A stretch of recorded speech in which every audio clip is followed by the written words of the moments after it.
안녕하십니까 이찬입니다. 디니가로 살롱리 똥롱고 뼈뼈비 맘에 빗바래 반에 빠따대 살롱리래 서로 머리네 빠따대 살롱리리바 빠따마트 구가로 머리가 안 돌아가다 가온가 알롱말로푸 소래 대배바 사장리리 포에비로 맞지면어 빠따마우송 뜻구하자로 띠띠차차메 에이도 가온가 알롱말로페 바 아뚜이마 뚜이로 메야푸 소이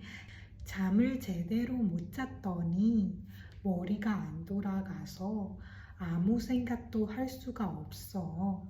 잠을 제대로 못 잤더니 머리가 안 돌아가서 아무 생각도 할 수가 없어.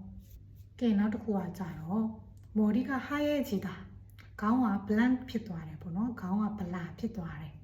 ဒါဆိုရင်ထားပါတော့အရေးကြီးတဲ့အချိန်မှာခေါင်းကဗလာဖြစ်သွားလို့ဘာစကားမှမပြောခဲ့ရဘူးဆိုရင်